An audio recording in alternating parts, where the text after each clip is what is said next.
Confronting high credit card debt can feel scary, but the good news is, if you owe $10,000 or more in credit card debt, financial relief options are now available. National Debt Relief is currently offering debt relief designed to reduce what you owe and put you on the fast track to becoming debt-free. If you qualify for debt relief, you may be able to pay back less than what you owe and save thousands of dollars. Just visit nationaldebtrelief.com. Imagine only paying one low monthly program payment you can afford and saving money as you become debt-free. National Debt Relief has already helped bring debt relief to over 550,000 U.S. consumers, earning thousands of five-star reviews and an A-plus rating with the Better Business Bureau. You're stronger than your credit card debt. Let today be the day you start turning things around. Take the first step and visit nationaldebtrelief.com to see what debt relief you may qualify for. That's nationaldebtrelief.com.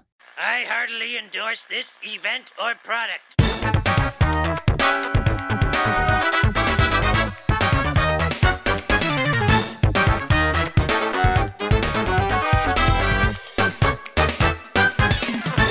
Hoy hoy everybody, and welcome to Talk to the Audience, where this is always death. I am one of your hosts, the guy who called in sick for World Simpsons Day, Bob Mackey, and who is here with me today as always. Currently animating my own couch gags to replace them, Henry Gilbert. And yes, welcome to Talk to the Audience. This is our community podcast. It launches at the end of the month on the Patreon and the beginning of the month on the free feed. And in this podcast, we go over Simpsons news, our news, and then we respond to questions and comments from the last round of episodes left on the Patreon. And this is one of the slowest of slow news months on Talk to the Audience because the season wrapped up. They're busy making the movie.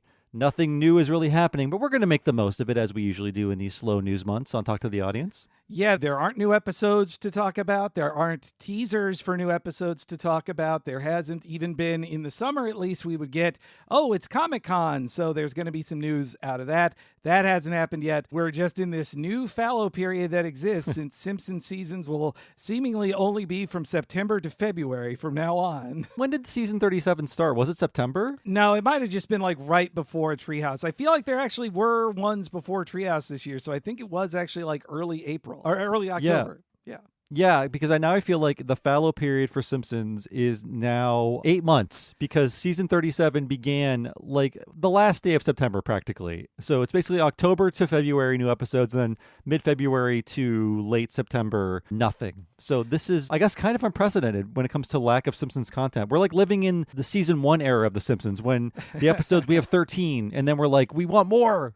When are they coming? We haven't lived like this in 36 years with The Simpsons, have we? Yeah. Hey, the important thing is it saves money with smaller episode counts for Disney, and that helps their stockholders. So that's what matters. That's why we're here today, aren't we, folks? Yeah. And in my notes here, I'm reporting on a new episode, but that episode did not go live because the 800th produced episode, which is called Extreme Makeover Homer Edition, that is going to be a Disney Plus exclusive. That is some news for Talk to the Audience. So hooray, we found something. Yes. But because that news coincided with news of World Simpsons Day, more on that later, I think one outlet might have crossed their wires and thought, oh, this episode must be going on to Disney Plus on World Simpsons Day. That did not happen.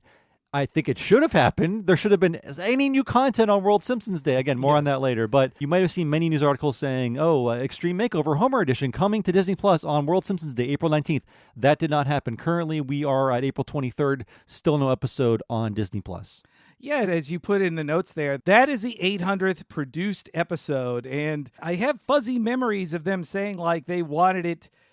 The 800th episode they wanted to air was a two-parter. I'm now wondering if did this become a Disney Plus exclusive simply because the Fox network, more than Disney, didn't want to give up 2 half-hour time slots to a Simpsons event when they'd rather diversify their portfolio of not just showing Disney cartoons on it, I wonder. Yeah, it could be. And I think Disney Plus really likes these two-part exclusives because at least one of the Simpsons Disney Plus exclusives was a two-parter. I think it's Oh Come On All Ye Faithful, the Christmas episode from either last year or the year before. I can't remember. The one where Ned lost all of his confidence in Christ. Yeah, that great episode, or that pretty good episode for 36. But yeah, this double one, I mean, what was it going to be like? Extreme Makeover, I assume it's going to be like a parody of House or makeup shows. Reality series, I would guess, is what the parody would be. It is going to be like a two-parter trilogy episode. So I think the title may be referring to something that is only one segment of the episode or perhaps a theme running throughout them. But it's basically going to be like a double-length Treehouse of Horror, but not horror-focused. Interesting. I mean, hey, trilogies always work for them, and they try to find a new angle on it. So a 2-parter trilogy, making it like, I guess in runtime, 3 15-minute segments, 15-minute-ish segments. That makes it, because they always say in their trilogies, especially in like the big mega classics of the first 10 years, like the Halloween episodes, they always had to cut too much stuff. They always ran out of time. So maybe this, they'll find some more interesting things to do with a trilogy with double length in it. I don't know. Well, double length just means there's double the segments, because all of the segments are still 8 minutes long. I'm looking at the little released information about the episode right now that's on the Simpsons wiki based on just like existing interview quotes. So we don't know the premise really. We just know like a few jokes that'll be in it. There's going to be a special couch gag for this episode. And yes, so a bunch of segments about various things. It really does not feel like we're a year-ish away from a new Simpsons movie. Compared to 20-ish years ago when it was, 06 in the run-up to the 07 movie, I don't know, I was checking the internet less then. It was before I had a Twitter account, but it felt like there was more often news or teases about Simpsons movie than there is now about the sequel. Well, I think World Simpsons Day could be gearing up towards the movie, more coming with the 40th anniversary of The Simpsons than the 39th as we're experiencing this year. Again, more on that later. Just a few things to cover here, because our bitter rivals at the Four Finger Discount Podcast, by the way, we have no opinion on them. They're fine. Actually, I've never heard their podcast. I'm sure they're doing great, except for those accents, guys. What are you going to do with those? Yes, it's rare to listen to other people who do the thing you do just out of like, I don't think I would rip them off, but it's like, why do I want to hear the other thing? I like doing my thing, Yeah, and this is my job. I don't want to be doing extra homework by listening to other Simpsons podcasts on the side. But they scored an interview with Matt Selman, so congrats to them. And he reviewed a few things, like the fact that this episode, which we already knew about, by the way, he revealed that it was going to be a Disney Plus exclusive. So that's where the news came from. That's also when World Simpsons Day news broke. So again, the wires were crossed, not the fault of this other podcast. And because of this interview and a quote from Selman, many places were reporting, it's the end of couch gags going away, says Simpsons showrunner. Well, if you are a listener to our show, if you watch videos by The Real Gyms, if you're watching The Simpsons, you might have realized that for the past couple of years, or at least, I don't know what the span of time was, but they've really pulled back on couch gags to the point where there's basically been like 4 a year in recent years. And if you watch The Real Jim's video called Couch Gag Chaos on YouTube, he has expertly charted just the decline in couch gags over the years to the point where we are getting very few. And the obvious answer is they're getting less time because, once again, the shareholders, if we give the show more time, the shareholders lose profit. Yes, Real Jim's research and his graphs, I do not doubt them at all. He does such a great job with them. And yeah, just over time, they just did fewer and fewer of them. We lived through 10-ish or more years ago. It was so many, the only times you hear about a couch gag is a guest animated one, like the Rick and Morty one and so on. But now I think I'd seen Selman say this in other interviews before too. But one of his points is that you lose story time. They need more commercials than ever before. And by they, I mean the broadcaster, not the creators. And so you're going to have even a 20-second couch gag. That is an ad. That actually equals money. Yeah, and chalkboard gags have also been on the decline. It's just any sort of extra joke has had to go because of the decreasing runtime of the episode itself. So yeah, I think season 37 had one chalkboard gag. That's it. Right, yes. And couch gags, pretty rare too. Usually if they were only meant to be something momentous or for the broadcasted 800th episode, they had the couch gag about Homer reacting to being run over by Marge, which wasn't even actually, no, why am I even saying that? It didn't broadcast on Fox. It was only on Disney Plus, that one. Right, that was the because whole thing we talked about. Only Disney Plus had the time to show that to us. Oh, man, it's yes, again, and Selman says that the choice for him is not convince Disney to give him more broadcast time or to convince Fox to give him more broadcast time. The choice is if you give 20 seconds to a couch gag or even some of the intro, they skip the intro most episodes entirely. If you lose that, then it comes out of your story. It comes out of the plot of the episode. You don't get free time. We grew up in the era which you'd get a couch gag, a chalkboard gag, and then the full circus intro. Yes, 2 whole minutes. 2 whole minutes would be covered by that. And I mean, even Al Jean on Twitter replied to posts about it saying like, yeah, everybody knows this. Al Jean presided over like multiple years of barely any couch gags like this. He is like, why are news outlets treating this like news? Yes. So that's basically what came out of that Four Finger Discount podcast. Please check it out. I'm sure they did a great job. And yeah, that's just an interview that came out around the time of all of the Simpsons to do in the month of April, because April 19th was officially declared World Simpsons Day. And it felt like they had about a week to prepare for this because This is a Disney initiative, by the way. And they're celebrating the 39th anniversary of the Simpsons debut on the Tracy Ullman Show, even though they and Fox never formally released those shorts. So I want to cover that first. They're cheating by counting 1987 as the beginning of The Simpsons. That is true, but I feel like it's a cheat because if that's truly the beginning, Disney, and you own all The Simpsons, give us the shorts. We've been saying this for almost 11 years of this podcast. Where are they? Whoever owns The Simpsons has the money and legal power to release these shorts. These are important to Simpsons fans as the Disney shorts are to Disney fans, and we deserve to see them in high quality. They're all out there, but they're out there because people recorded the Tracy Ullman Show in the 80s or in the 90s when they were rerun on Lifetime or Comedy Central. So all I'm saying is if you're going to celebrate The Simpsons, starting with the shorts, we deserve to see those. Now that The Simpsons is nearly officially 40 years old and they're going to celebrate these things, like we should consider it like Steamboat Willie or, all of these like Disney classics that they do.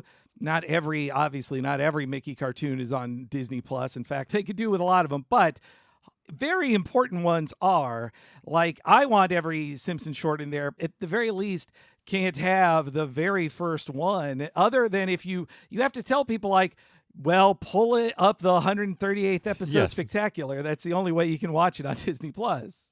Yeah, it's just crazy to me. The Simpsons, this historic show, a groundbreaking comedy, one of those most popular long-running shows of all time.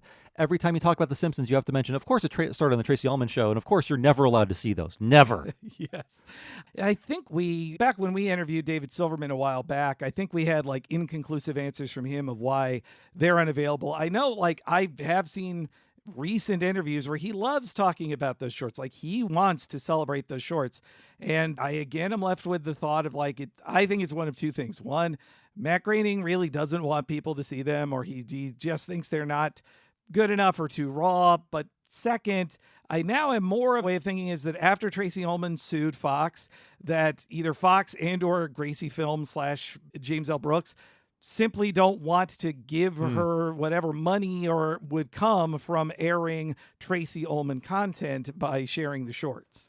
Yeah, it could be, but I feel like Disney can force some hands. It's one of the few advantages to being a gigantic evil corporation is that maybe they can give us these shorts, and hey, maybe that's what they're gearing up to do for the 40th anniversary, to finally release these. Because I think this 39th anniversary, the beginning of World Simpsons Day, is just to get us ready for 40. And then who knows if we'll be celebrating it after that. But I feel like we can't just start with 40. We have to have like the prelude to 40. And then when 40 comes around, we'll have like the reissues of certain things, the release of the shorts, potentially news about the movie, the first trailer, things like that. It all feels like we are getting ready for April 19th of 2027. That's what this April 19th was. Yeah, I think you're right there. It's just this is part of the long rollout of PR. Like in general with Disney, Disney loves to celebrate anniversaries. Like if you go to any of their theme parks, every year is some anniversary. Like if it's not just like one of the like multiples of 5 anniversaries at Walt Disney World, like, oh, this is the 70th of Disneyland. Then if it's not one of those, then they just go like, well, this one ride is now 50 or it's Walt Disney's 100th birthday or whatever. They love the press department of Disney loves anniversaries like that. I am on a retro video game podcast and I have been for 15 years. I love anniversaries. Everything is always celebrating an anniversary divisible by 5. So it's an easy way to get content. Yeah, and I look forward to like to something as big as that kind of rollout. Like the Simpsons movie 20 years ago or 19 years ago had so many tie-ins, so many things. Like only I can think of recent ones. Like everything has as many tie-ins as that. Like Mandalorian and Grogu have so many tie-ins, but the Simpsons in 2007 having like, well, there's Burger King, there's 7-Eleven, there's cereals out there, there's new snacks out there, so much new merchandise. And then the game and the movie, there was so much. Like, will they even be able to have like half of that next year for the movie launch? I wonder. Yeah, I really want to know what this is going to be like under Disney. Well, I have one new Simpsons Movie 2 news. I saw this right before we started podcasting. Oh. The sequel is set to be among the first animated projects to receive funding from the state of California, landing $21.9 million in production incentives as part of the state's film and TV program. So Californians, you're paying for this. It better be good. I hear from people who moved to California, moved to Los Angeles to work in the entertainment industry is every job is leaving there.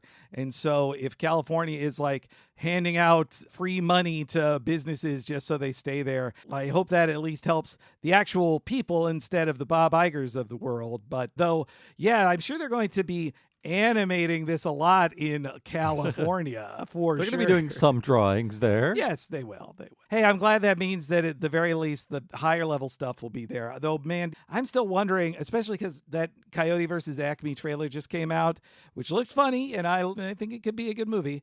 It's cell shaded. It's cell shaded 3D. Like, well, can Simpsons actually be a 2D movie? I wonder. I mean, I think it has to be, but it could surprise me. I don't know. I really hope they never move to any sort of like 3D animation. Yeah, I know. The reason they're doing it I'm sure the main reason it was cost for Coyote versus Acme. I would bet it is much cheaper to animate the CGI people and make them look kind of 2D with cell shading versus full hand-drawn animation, even in digital. It's not as expensive as in the Roger Rabbit days, but still. We rarely ever get American-made full animation 2D movies in theaters. Whenever I see one, it's always from France or from Japan. This could be the first one in theaters since the Bob's Burgers movie in 2021 or 2022, whenever that was.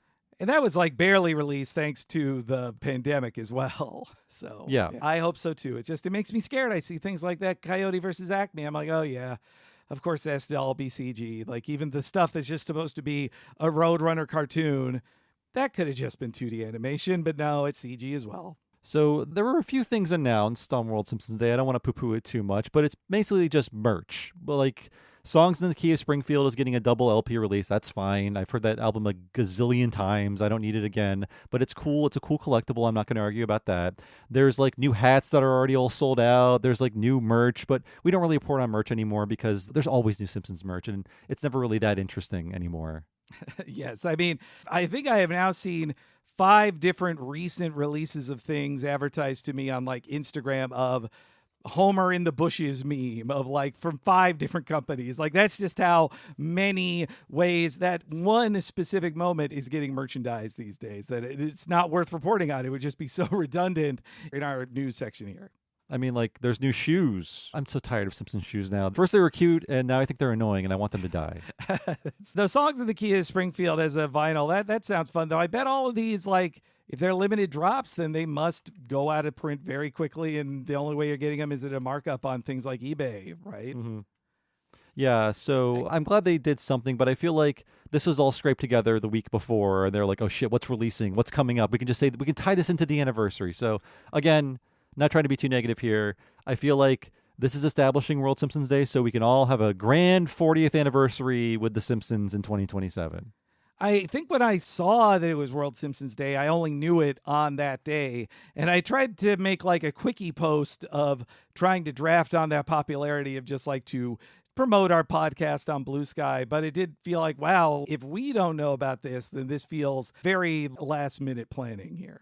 And we are really scraping the barrel here because we can report about a tweet, a very vague tweet that Al Jean made on April 3rd, where he dug like an old Critic binder out of his storage. It's a photo, well, not a photo, well, a drawing of Jay Sherman that says it stinks. It looks to be like a binder, perhaps a story Bible for the Critic. And he is tagging at John Lovitz, which could indicate like they're getting ready for something. Something could be happening. But again, we don't know anything outside of the fact that Al Jean's role has been reduced on The Simpsons.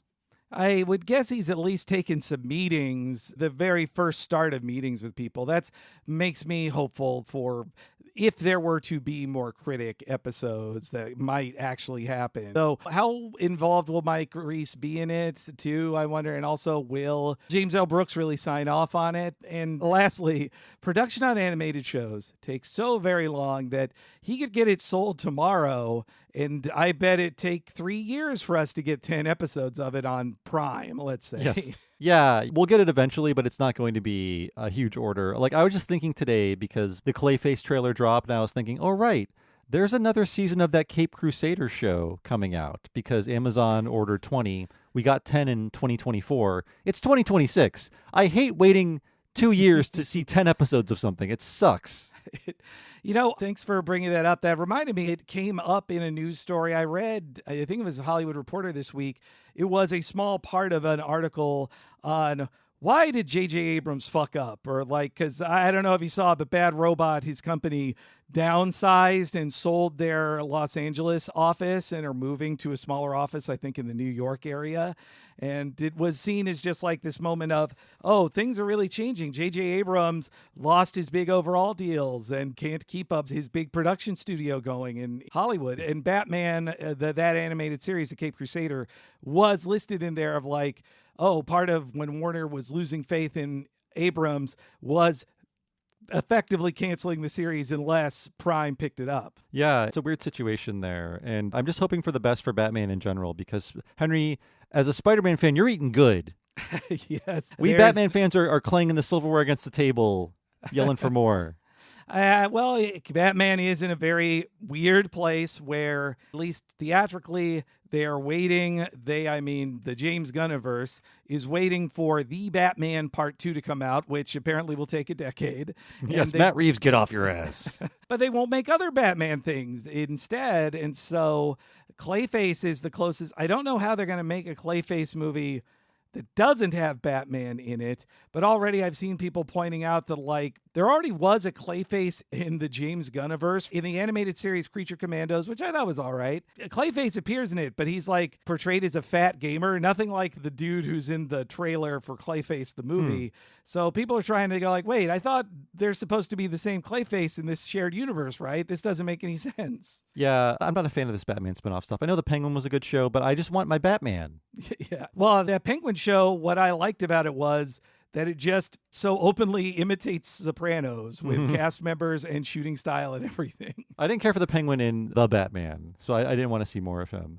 And by the way, I didn't want to point this out, but I feel like I must. It's better that we report what's happening on Al Jean's Twitter because he seems to be very mad at Zoran Mamdani. And I wasn't even going to say this, but today there's another retweet that's anti-Zoran Mamdani. So in particular, Al Jean is very mad about Zoran's plan to tax billionaires a very small percentage if they own a second property that's worth over $5 million and they're not living in the city as permanent residents. So that's his one issue when it comes to Zoran Mamdani. Other tweets, fine, but I wasn't going to mention it, but I saw another one today. I'm like, Al Jean, come on, buddy. Come on. Oh, boy. You got to see which way the wind is blowing, Alfred. Well, especially with posts like that by older centrist guys like Al Jean, is at the very least ask yourself, do I agree with Trump on this? If you do, then think about maybe you're the bad guy here if you're agreeing with Trump, because that's this complaint that it's taxing rich people out of living in New York City or that it's scapegoating rich people.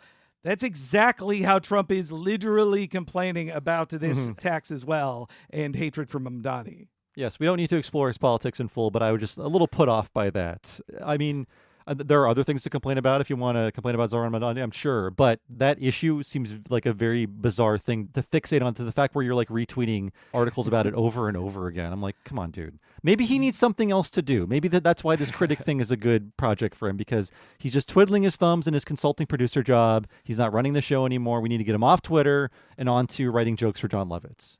Oh, man, Bob, now you've made me imagine a horrible thing. That Critic show happens, they're going to have to do an anti-Mamdani episode because he's based in New York City. The Critic's going to complain about the new mayor there. Jay Sherman Goes to Israel. That's going to be the season premiere. The Tel Aviv Film Festival. He'll tell us what a great society it is, the only democracy, and our friends there. Yes, yeah. I've been to Gaza. It stinks. And then he's shoving someone out of their home. You can understand how this will go. Yes, you can imagine the rest. Don't make us say the things. And then my last news item here. At long last, we've been screaming about this for years. Finally, someone has listened. Disney won't listen to us, but there is a Frinkiac for King of the Hill with even more advanced features. It is called Boom Pain and was put together by Esty Dong. I hope it stays online forever. And it is better than Frinkiac because you can create GIFs, but you can also create clips with audio. I don't know how this is online. I don't know how it's not bankrupting this poor creator. I don't know how Disney is allowing this to continue, but I'm glad they are because now I am seeing DVD quality King of the Hill screen grabs, not any of this crap that you can just find by Google image searching. It's so great. We're living in a new age of King of the Hill memes. I'm so excited for the future. When I made the image for next month, the May schedule, and was able to just go to Boom Pane and pull up any screenshot I wanted from the episode just that easily, like I felt like I was living in the future, or the thing that should have finally happened. Like, I really thank the creator of this for all of the work they put into this to make an improvement on Frinkiac, quite honestly. And like a free service that is obviously costing them a lot of money. There are no ads on this thing. It's crazy to think of how much bandwidth this must be sucking up. But my only complaint is it is not called Propaniac, and I really wish it was. Yeah, do you think that had to be like couldn't get the URL kind of deal? Possibly, but Boompane is on a very strange URL because it's like boompane.ordoliberal.com. It's not boompane.com. Yes, the URL was a little strange to me. I'll also say that. But if that's where it made the most financial sense to take up all of that bandwidth or all of the needs of that, then that's how it had to be done. The ends justify the means, however, to get this into our lives. What, did we just say it was the 10th anniversary of Frinkiac? Like, it took that long? Last month, I believe, was the 10th anniversary. So, now a new golden age of King of the Hill memes has begun, and we're presiding over it. Thanks to all the folks who told us about it on Blue Sky. I think me and you got added in multiple replies, and I think the @TalkSimpsonsPod account too, just to let us know, guys, did you see this? Did you see this? Which was, I loved seeing that because it let me know that so many of our listeners know that we have been begging for this for so long that they were excited to tell us. I would say whining for so long, but thankfully Yes, we whined long enough and someone else did the work, which is how it should work in this country. So moving on, that is it for news. We're sorry. We wish there were more news items. And I wish they would have put that episode out on World Simpsons Day. It only would have made sense, which is why they probably didn't do it. But I imagine within the coming months before broadcast season 38's premiere, we will be talking about Extreme Makeover Homer Edition and whatever the hell it is. There's at least 2 more in there, too, of held over episodes. It was either 4 or 6. I can't remember off the top of my head. But it's not just that 2-parter. But yeah, I hope we get to hear new news before the July San Diego Comic-Con, which is usually, they have big news coming out of that. Maybe possibly a teaser trailer for a Simpsons movie too, maybe? Yeah, perhaps? Even just a quickie thing. The first teaser trailer for the Simpsons movie was, well, they had 2. The one of a CGI bee that then gets run over and killed as their way of saying this is in 2D. And then the one of Homer wearing the Superman shirt. Those are the 2 teasers I remember. Okay, yeah, I'm looking forward to any information so we can tell everybody out there. We can report on it. So a text says, "You're on my mind." A bouquet from 1-800-Flowers says, "You're my everything."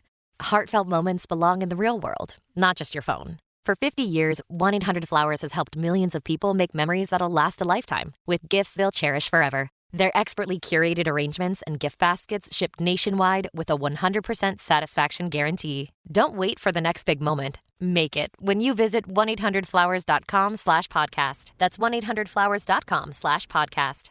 that is news for The Simpsons. Let's talk about our news and our schedule for the month of May. First up is What a Cartoon. We are covering the newish series, Jellystone. We thought it was new, but it turns out to be 5 years old. Anyhow, it's a great series, and we are talking about the episode Space Con, which is the episode that features many Space Ghost coast-to-coast characters. And on this episode, we have the guy who co-wrote and storyboarded this episode, Toby Jones, who was a frequent guest of Talking Simpsons.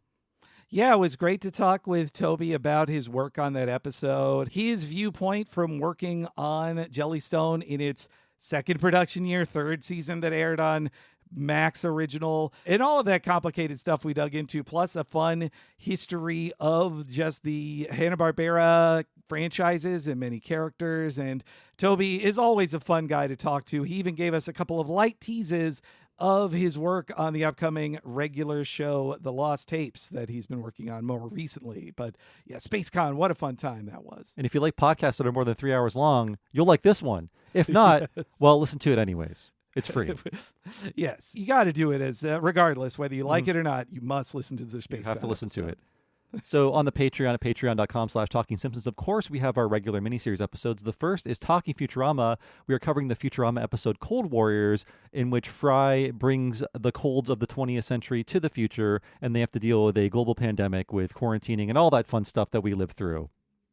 It was interesting to see the 9 years before the lockdown, the Futurama predicted it. This was, I think, the first one we covered where I did not see it before watching it for the research on this one, and I did not know that it was a dad feelings episode, which, how well do they pull it off? Well, we've got opinions on it. Yeah, it's borrowing the formula of Luck of the Fryrish. So if you like emotional episodes, you might like this one.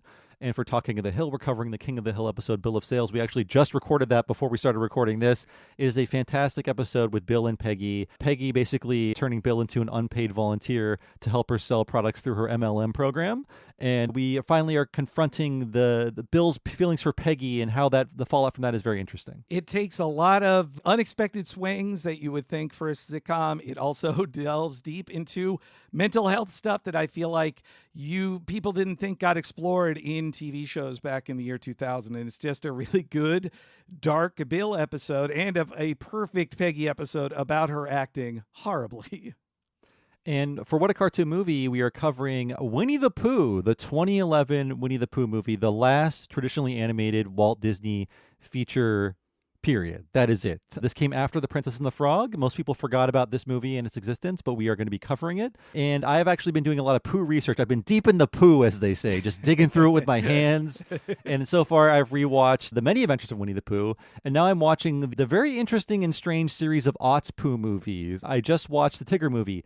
Tigger movie's really good. Well, I don't know if we'll ever cover it, but I'm going to start watching more of these before we cover 2011's Winnie the Pooh because I like these. And by the way, they're animated in Japan, so maybe that's the reason why. Right, because that was like as they are about to close Walt Disney Animation Japan, they get these films out of them, and they're doing like feature-level animation, which they obviously can do. They're very skilled animators at Walt Disney Japan. Like, this is making me want to check out the Tigger movie. I never saw it. I think when I had a video store job, we put on the Heffalump movie because I heard good stuff about that one. I like the original Winnie the Pooh movie, but I think Tigger movie is actually a better movie. And I thought it'd be like just a cynical Tigger-filled movie because, you know, Tigger obviously a very profitable merchandising figure, especially of that time. But it's really good. So, yes, looking forward to watching more of the Pooh and covering 2011's Pooh. And that will never not be funny to me. The fact that that thing is called Pooh.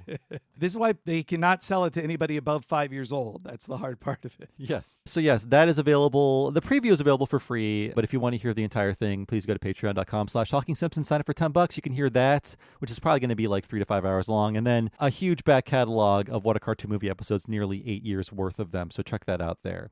And now it's time to talk about us and what we've been doing, not related to podcasting. I've got a few things to mention very quickly.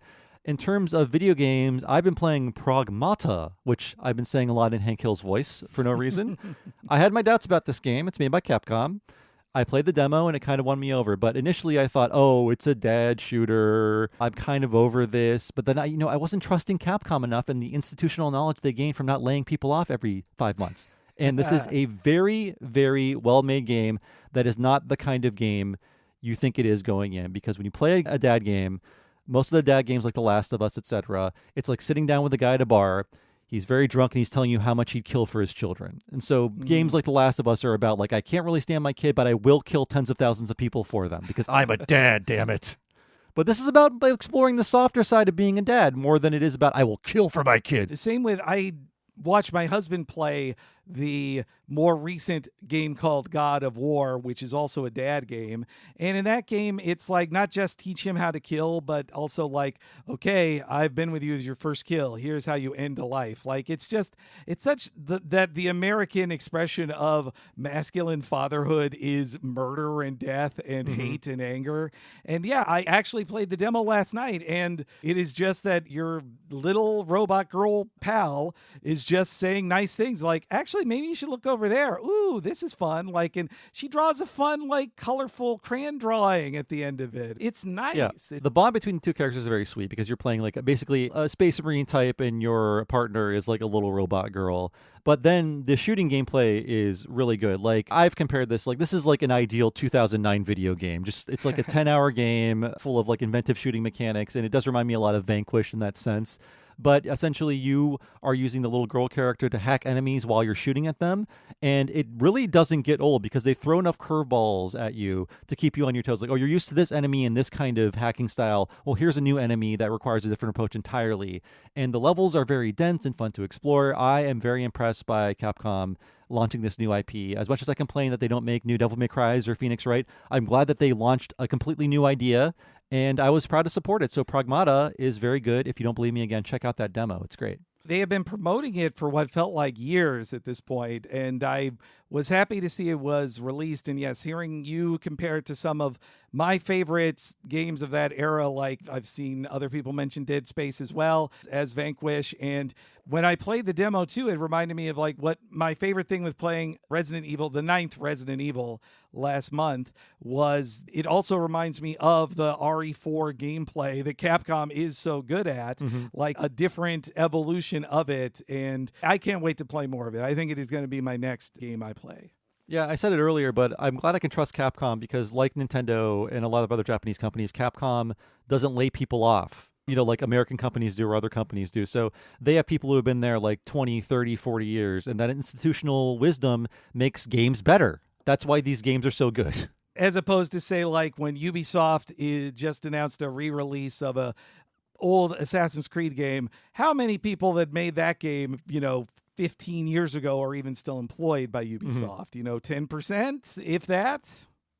And I just wanted to mention also, I am replaying Mother 3 because that game came out in 2006. I'm replaying it for the 20th anniversary. There will be a Retronauts about it in May. Still really enjoying it. Glad to come back to it. It's a great game. In case you don't know what that is, it is the sequel to Earthbound. It only came out in Japan for the Game Boy Advance, and fans have been waiting for a real translation. Well, sorry, an official translation for 20 years now, and there's been a extremely good, better than professional translation out online since 2008. So I'm replaying that. I love that game. It's great.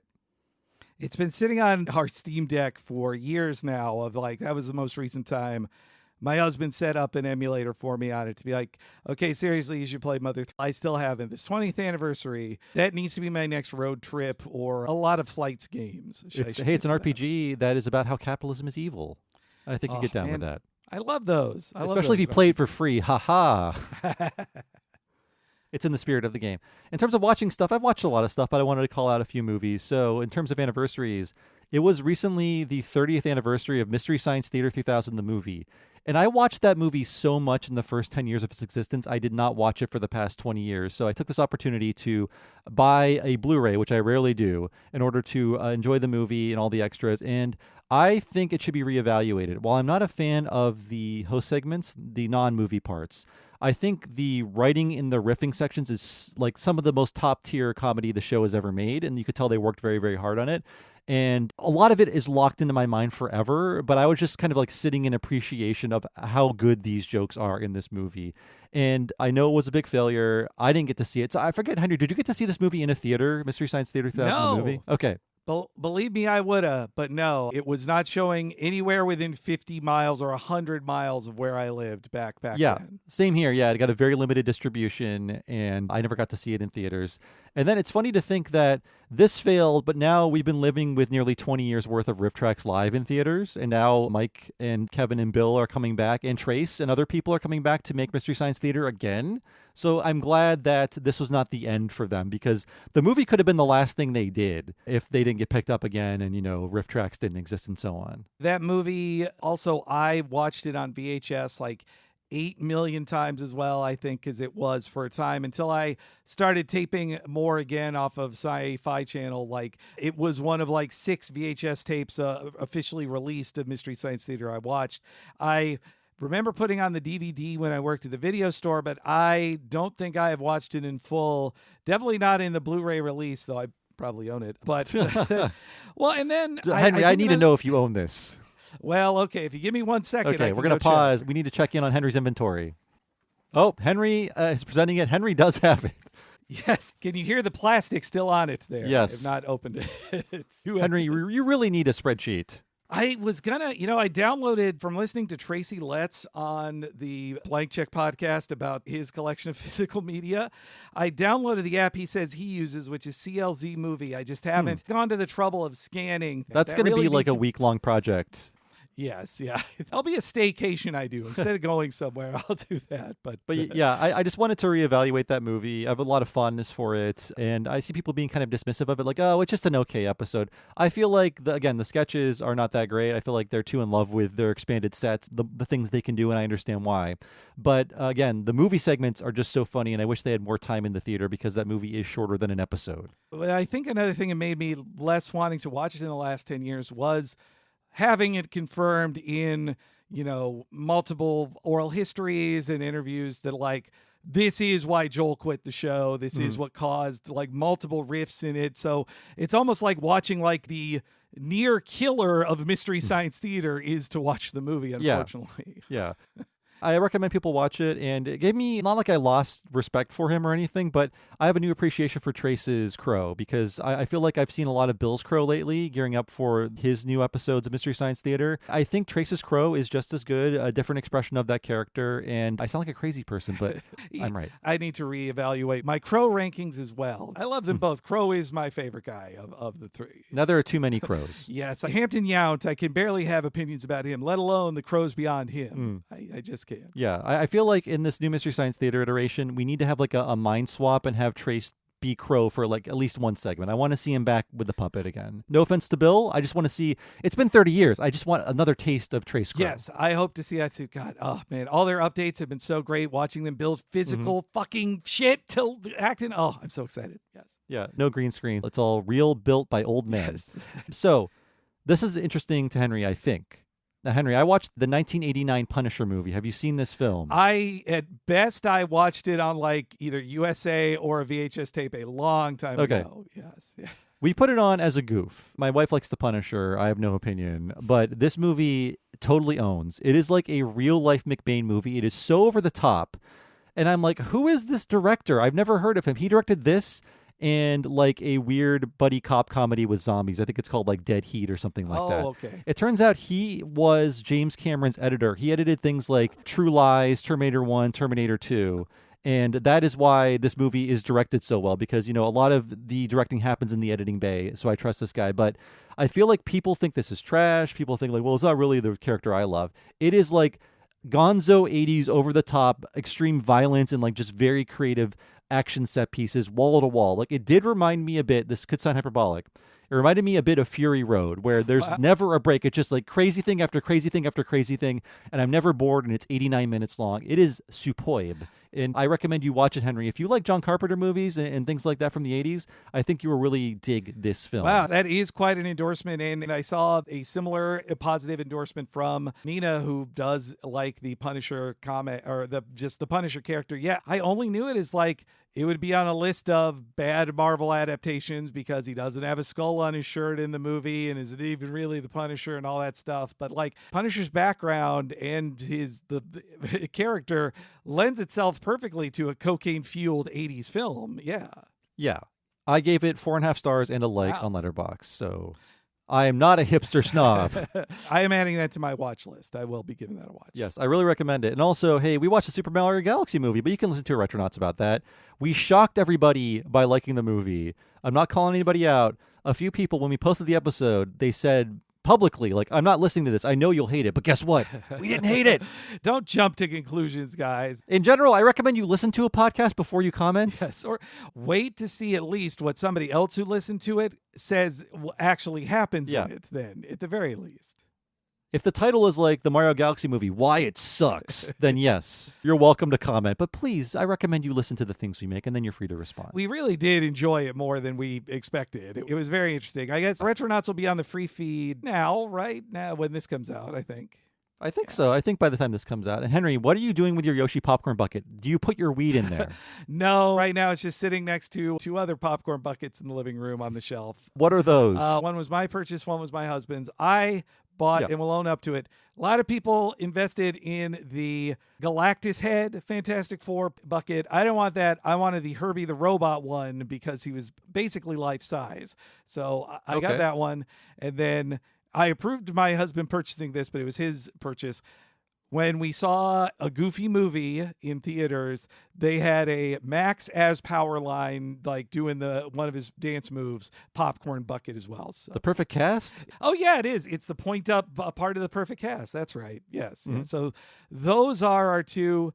I don't want it to keep growing, but I fear we might end up with at least one more from the Mortal Kombat 2 release coming out soon. I think you're going to have a popcorn Billy in your home. These popcorn dedicated Billy. The popcorn buckets take up so much space. They really are. Like, because they have to technically hold popcorn, even though you should not put popcorn in those. Mm-mm. Like, you don't know where they've been. Don't put food in them. Yes, so I love that episode, how it came together. So check out Retronauts if you want to hear our thoughts on Mario Galaxy. As for other stuff, so I was very excited about this. I saw Bruce McCullough, his one-man show at a depressing casino outside of Vancouver. Bruce McCullough, I believe he's only touring Canada, by the way. And yes, one of the kids in the hall, by the way, we've covered them on What a Cartoon. I don't have any favorites, but I love Bruce a lot.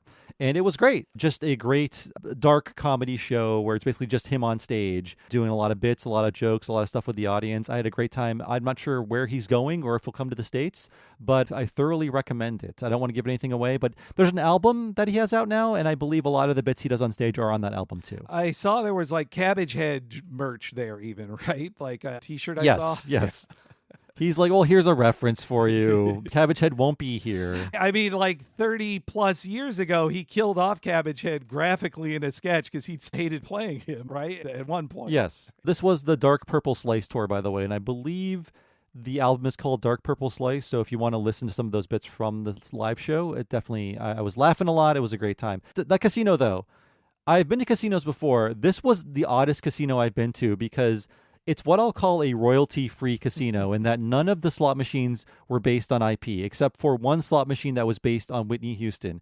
And my wife made a joke that it makes it very easy to film there, and I'm thinking that's probably why. Because previously, it was a like Rock and Roll Hall of Fame casino, and I'm sure it was all rock and roll themed, with like every machine was like, it's the Mick Jagger machine. But outside of Whitney Houston, all the machines were like Pirate's Gold or Pharaoh's Treasure, like very generic things like that. One slot machine was simply titled Egg. EGG, Egg. Wow, man. That sounds like a joke, but I put the Egg machine online to let people know, like, there is a slot machine simply titled Egg. If I hadn't seen the pictures, I would have been like, no way. That's insane. Like, yes, now that you've said that, my first expectation was, or assumption was, as you described it, like, oh yeah, it must just be a really cheap one that can't buy the more expensive machines that are based on famous IP. But yeah, there's so much stuff is filmed in Vancouver, and if you want to film in a casino without showing branded IP or people you have to get permission for, then that's a perfect casino for filming things in. Yeah, it feels like it was designed for that purpose, but there were a ton of people pumping money into those machines. If I'm going to gamble, and I don't, I want at least like Homer Simpson to dance around the screen when I lose $20. No, that is the core appeal for me when I do gamble. When I just was last in a place with gambling was Las Vegas, and when I went there, I was constantly stopping and like, oh look, this is a hot stuff machine. They actually made it out of the like ancient cartoon character Hot Stuff.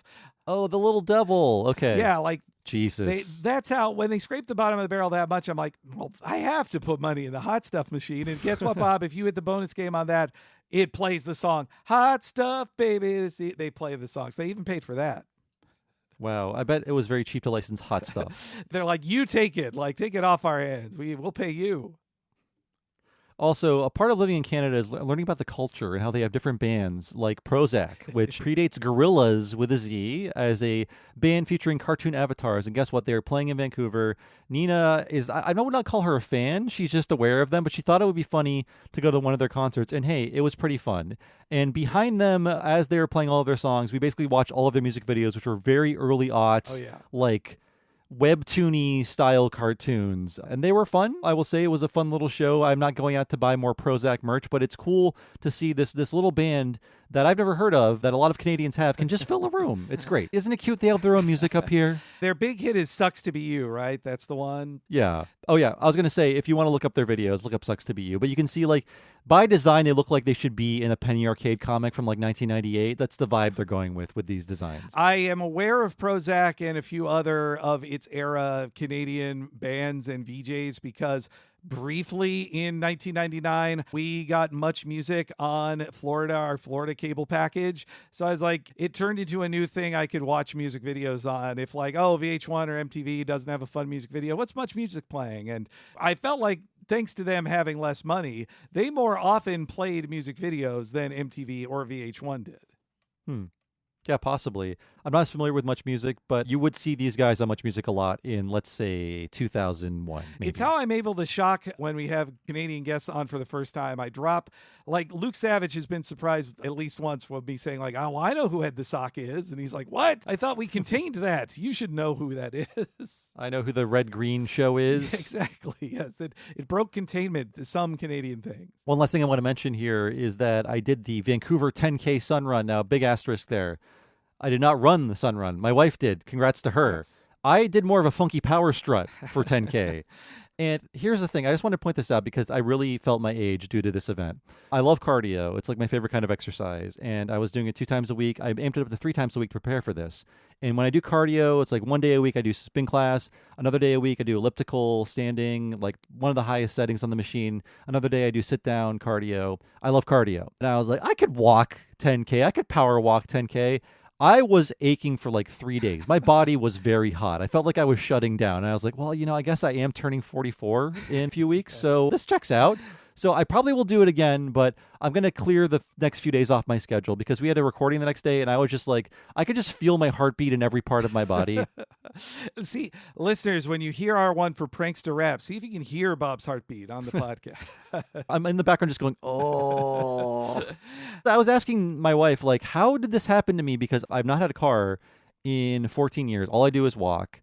I walk like 5 miles a day just to get around and do stuff, and I exercise and stuff. And on the weekends, often like 10 plus miles. And then we're in Japan, often like up to 15 miles we're walking. But just concentrated, nonstop power walking up and down different elevations for around 7 miles destroyed my ass. And hats off to everyone who actually ran, but I'm not going to be joining you.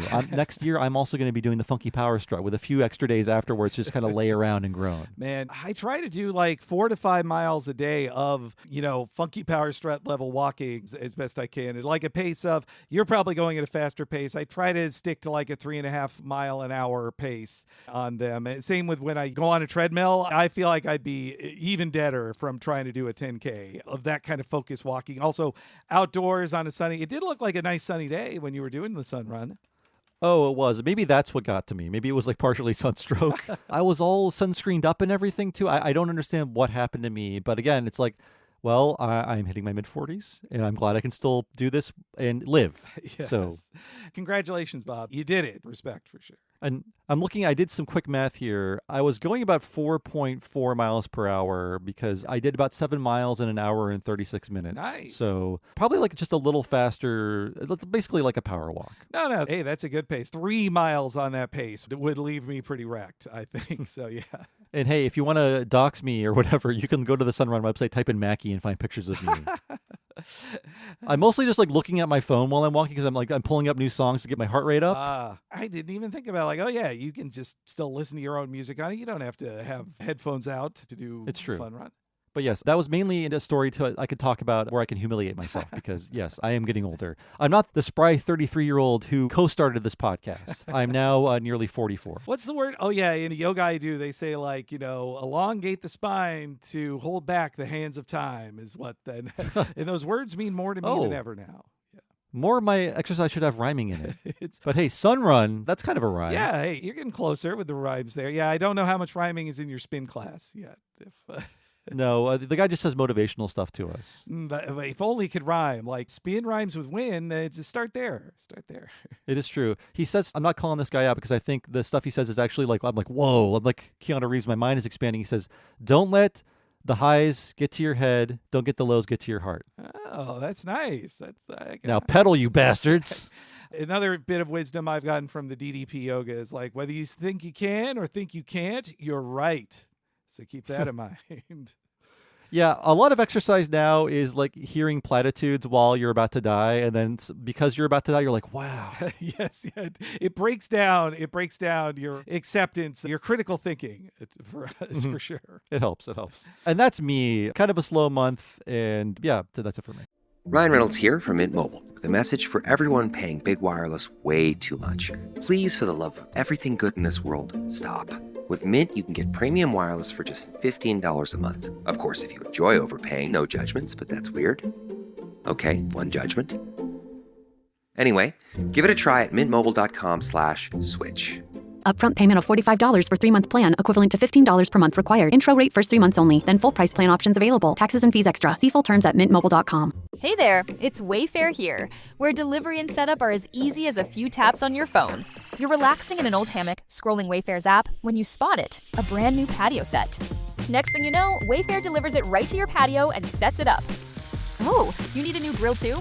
All right, Wayfair's got you covered. With Wayfair's room of choice delivery and fast expert setup on qualifying orders, life gets a little easier. Visit wayfair.com or the Wayfair app. Wayfair, every style, every home. So my big game this month was Nier Replicant. So my Nier history and my history with the Yoko Taro games is pretty surface level. My husband played all of Automata during, I believe it was during lockdown, and I played a little. He's like, oh, you should play this section or this really cool thing. I watched him play, so I absorbed Automata, though now I'm going to go back and actually play it myself. But it was the announcement that Taro is the new writer for an upcoming Evangelion series that made me want to finally experience Replicant. And so I played it all on PS5 and, no spoilers. Very good story. The gameplay can get repetitive. I get why people who in the original version of it gave it like 5s and 6s back when it first came out on the 360 and PS3. But PS3. Yeah, but the story is like amazing. And if you know Replicant, I'll just say like I got up to ending E, if you know what that means. So yeah, this has been on my game queue for a while now because I did enjoy the original PS3 release, and I'm interested in seeing how they improve this because I know Platinum Games worked on some portion of this to make it a little better. The fighting, the action segments, I think they did a little work on it. Oh, yeah, yes. I get that feel for it. Yes, the action does feel very good. I had fun doing the action the whole time and all of the boss fights. And yes, the story unfolds in a very interesting way. But I get why people didn't want to give that a chance back then. I just remember, also the original Nier came out at the time where if you reviewed any Japanese original game, you had to say it sucked and it was showing that Japan cannot keep up with American games. Yeah, that was a rule back then in like 2010. So yeah, Replicant gets a thumbs up for me. I think my formal game clock was probably 35 hours, if maybe even a little more. I could even play more than that, but I'm ready for a new game, perhaps Pragmata. Yes. Well, I just wish Yoko Taro would work on anything other than mobile slop because that's all he's doing now. So I'm interested in seeing this Evangelion thing he's working on. Although I will say he loves tweaking fans. He hates fan service outside of putting women in lingerie, which he does a lot. Yeah. So I'm kind of curious to see like if his Evangelion will piss people off. And I think it will. I think that's a good thing. Like the Evangelion fans, give us hell, Taro. Like we got too much fan service recently. Like the Asuka 15-minute 30th anniversary special. It's a whole lot of fun, but it's like pure fan service in multiple meanings of that word. And I think Taro, I kind of want him to surprise us with making us see things we don't expect to see or that won't instantly make us happy. As for watching stuff, my Star Trek has really fallen behind this month because there's just too much new TV of new seasons that we've been keeping up with. Watched the whole new season of Invincible, which was really good. They made some good updates from the comics. The new season of Daredevil Born Again has been pretty good, mostly because they're letting Vincent D'Onofrio act well and to kind of just chew the scenery as much as he wants as the Kingpin. I'm hearing good things about that from my wife who is watching it while I'm playing Mother 3 on the big TV. I really like it. They made a lot of interesting improvements. I'm looking forward to it's a Punisher-free season, but they've announced that on top of about to be in the next Spider-Man movie, the Punisher gets his own original film or TV movie, I guess, or streaming film, whatever you'd call it, is coming out in a couple months as well. And the final season of The Boys has started. I've only seen the first episode of it. They're doing some interesting stuff with it. Again, The Boys has always been better than the comic it's adapting. The comic honestly kind of sucks. It's all shock value and very little story to it. The worst thing that happened to The Boys as a TV show is that Donald Trump keeps getting elected, because it just makes their satire just not keep up with reality. Yeah, heard the satire is like really on the nose. That's because real world events keep getting more and more horrifying and ridiculous. When they make up people who are part of, like, you know, the cabinet for the Homelander approved White House, it's like, nope, this just isn't crazier than the people who are actually in the cabinet. Your jokes they don't work. It's not the boys' fault. Yeah, RFK Jr. should just be a character on The Boys. He would be deemed too silly for The Boys. They'd be like, we can't cast this. You're telling me the scab man who only communicates through belches is going to be a character? I don't know about this. We have a guy who beats people up with his giant dick, but this is too far, this guy. For movies, though, talking about The Boys, The Napa Boys, I give that a big thumbs up. It's Mike Mitchell is one of the stars of it. It just hit streaming. I wasn't able to see it in theaters. Unfortunately, it has multiple things in it that would be like, man, this would have been fun to see in the theater. But it is a micro-budget, crazy film that I don't want to give too much away. But conceptually, what if the American Pie franchise that kept having direct-to-video spinoffs, what if that happened for Sideways, the Paul Giamatti film? So, okay, that's interesting because the logo looks like the Indiana Jones logo, and I was curious about that. They kind of play around with mocking a lot of things in it, but basically it's like you're watching the like 8th film in a long-running series. They constantly are calling back to older films that don't exist, but they're like, this is technically like the Napa Boys 4, and it should be considered like Sideways 8 or something like that. It's really great. It's really great. I like it. Thumbs up to the Napa Boys. Another micro-budget film I really enjoyed, AJ Goes to the Dog Park, which is directed by Toby Jones. I wanted to watch it before we had our Jellystone podcast with him. It is also a lot of fun, very indie movie, but if you enjoy Toby's comedy that he's done on shows like Regular Show and OKKO and Jellystone, it's full of great jokes like that he makes these cartoony jokes work in a movie with a very small budget and a lot of non-professional actors. And there is a Blu-ray, right? An incredible Blu-ray, yes. I got it on Blu-ray and watched that. Like 10 hours of bonus features, 2 commentaries, multiple interviews, like making ofs. Like, it is a true labor of love. Like, if you enjoy Toby's career or the work of one of his friends, Owen Dennis, who did work on the film, who is the creator of Infinity Train, and other folk, or Rebecca Sugar's music. There's a Rebecca Sugar music video in it that Toby directed. There's so many cool things in it. It's just like, it is in a time when it is so hard to make a cartoon show. Toby showed that, like, just through grit and determination and a big community of friends, he was able to just film his own movie in Fargo, North Dakota. It is where he grew up, and made a real good movie. Yeah, he tells a few stories about that on the upcoming show about Jellystone we're doing. Another classic I wanted to say that I finally watched was What's Up, Doc? I had never seen it before, and it is the Peter Bogdanovich directed screwball comedy. Or get this, Bob, Barbra Streisand is Bugs Bunny, essentially, in the film. In the role of a lifetime. I've heard about this, but I also don't believe it. For real, one of her first scenes is chewing on a carrot and saying, "What's up, Doc?" to a doctor. You've been really digging into the Streisands lately, Henry, but you have not reached Yentl. Yes, it was this or Yentl, but I was feeling more in the comedy mood. Plus, it was on Tubi, so I was like, well, yeah, I'll tune into Tubi. No, I mean, What's Up, Doc is full of them doing the jokes from it. It was made in 74, I think it was, mid-70s, but it's doing live-action versions of cartoon jokes that are like people nearly getting run over with cars. They do the pane of glass crossing the street and avoiding getting cars smashing into it in live action with very few cuts. Like, it's also a stunt-tacular. And also, it's funny to see one of the handsomest movie stars of all time, Ryan O'Neal, also a piece of shit, but Ryan O'Neal have to put on glasses and pretend to be a nerd the whole movie. Like, nice. And it's directed by Orson Welles' best friend, Peter Bogdanovich. Yes. He's kind of just playing Peter Bogdanovich in it. It's kind of fun to watch as people who, you and me both lived in the San Francisco Bay Area, that it's all filmed in San Francisco, or majority filmed in San Francisco, and it's just endless one-liners, tons of funny stuff the entire time, tons of great sight gags, and Barbra Streisand, beautiful and hilarious in it too. I'm not even somebody who, I have seen multiple Bogdanovich films. After he loses Polly Platt, it's true, his movies suck. Like, I've seen them, they suck. But this... Polly Platt, instrumental to getting The Simpsons on TV, right? She is so important. Simpsons, Wes Anderson's career, Cameron Crowe's career, Peter Bogdanovich and all the actors who were discovered in that. Like, she is the secret sauce. Just look at what all the junk Bogdanovich made without her after he was like, you know what, you're my loyal wife, but I kind of want to have sex with Sybil Shepherd. And, oh, now Sybil Shepherd left me. Uh-oh. That poor man. The last quick thing I want to say is the animated film Predator, Killer of Killers. I finally watched that. Really, it's just 4 episodes of a Predator TV show, but directed by the director of Badlands. Very good Predator. A series of short stories of what if a Predator fought a samurai, and a few more things. I won't spoil it, but it's just like, oh, this is just cool animation experiments.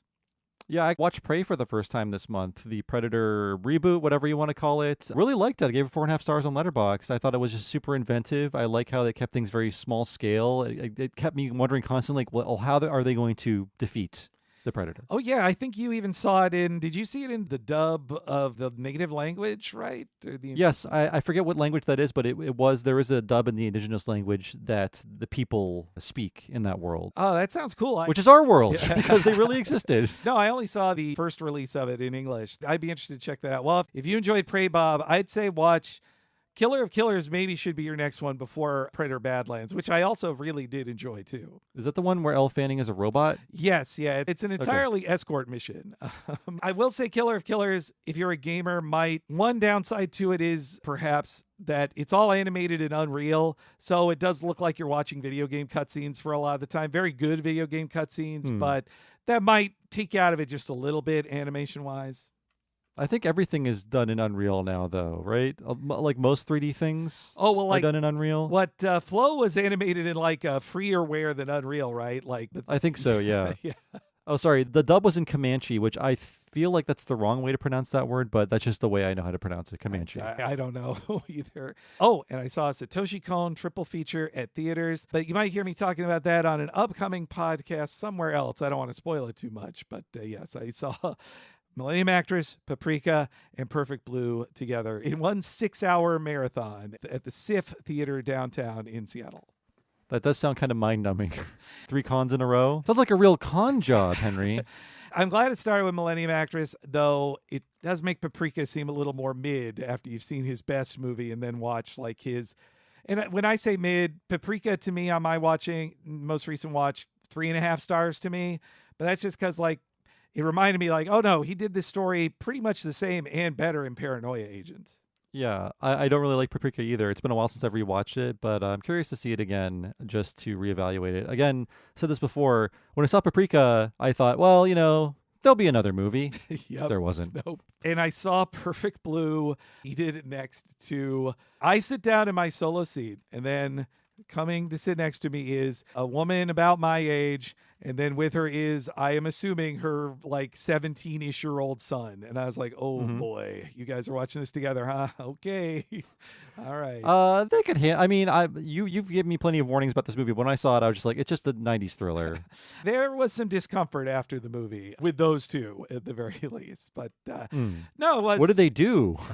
Well, it was a quiet exit from the theater. Oh, they left.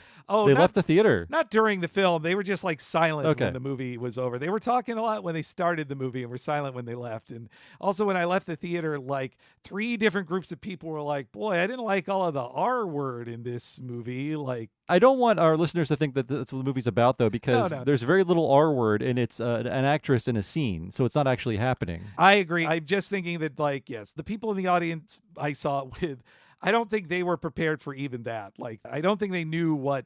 Yes, the film is honestly, especially if you watch 90s anime, it is tame, I would say. It's like just about the reality of being an actress who gets exploited. Yeah, I look forward to talking about it more. But yes, Perfect Blue, I should say, again, I really like Perfect Blue quite a lot. I was more annoyed with people who left the theater being like, you guys weren't ready for the content of Perfect Blue, or this is why content warnings exist, and you guys could have looked it up if that was going to be a problem for you. Maybe I'm just jaded because I was watching the Clayface trailer. I might have mentioned this earlier on this podcast, but every single website, the headline was, "You won't believe how incredibly fucked up this is." And I was just watching it, just like blinking, staring, like, yeah, okay, this is a prestige TV body horror show. Got it. Okay. Yeah, that actually is surprising. I didn't think I mean, the trailer, like, it looks like a film that probably will be rated R when it comes out, but I was not. They were making it sound sorry, like it's a movie? I thought it was a TV show. Did I get this incorrect? Maybe I thought it's a movie. Is it a TV show? I thought. Well, we don't even know. The messaging is so fucked up, but people will yell at us and we'll find out. But they're making it sound like it's like Midsommar or something. Though even that's like not. They're making it sound like it's Cannibal Holocaust or something with those descriptions. Yeah. Sorry, it is a movie. It just looked like a prestige TV show, so maybe that's why I was confused. A $40 million movie basically just looks like a TV show now, right? Yeah. And lastly, I went to a Mariners game. I'm wearing it right now. I hadn't shown it to Bob before, but my Seattle Mariners one-piece, it was to get a one-piece jersey. Oh, I'm looking at the back. It's got the straw hat symbol on the back. Very good. Yes. We did cover this on Lisa on Ice. Oh, yes. Yeah, that's where I mentioned it. It was so if you listen to that, like now I'm finally wearing it so Bob and listeners can hear my fabric right there near the mic. That's quality jersey fabric. Meanwhile, I'm wearing my Retronauts t-shirt. I'm always self-promoting. Oh, and also it felt like a Simpsons reference too, because when we walked up there, we were saying like, all right, I guess we'll get larges, right? Yeah, that's probably safe. And then they said like, all right, all we have left is extra large and extra small.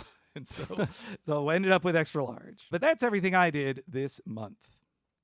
And now it's time to talk about questions and comments from the last round of episodes. We're going to start with Bart's girlfriend. And Mike Mariano says, the song Soul Man is by Sam and Dave, not James Brown. And looks like they've never used it in one of the Trolls movies. As Bart proves, it's right there for the taking. So, yes, thank you, Mike Mariano. One of us, I'm not saying who, might have said this was by James Brown. I'm not sure who it was. Thank you for the correction. I'm going to assume it was me because when I read that comment, I was like, wait, it's not James Brown. So it makes me feel like I said James Brown. Well, she's not here, so it was Lindsay K-Tai. Okay, yes. Sorry. Notorious for confusing James Brown with Sam and Dave. Do better, Lindsay. That's all I got to say. Mm-hmm. Also on that episode, Drew Mackey replied with, the surprise at how many Bones episodes exist reminds me of how I would program my ex's DVR to record every episode of Bones airing on any channel ever.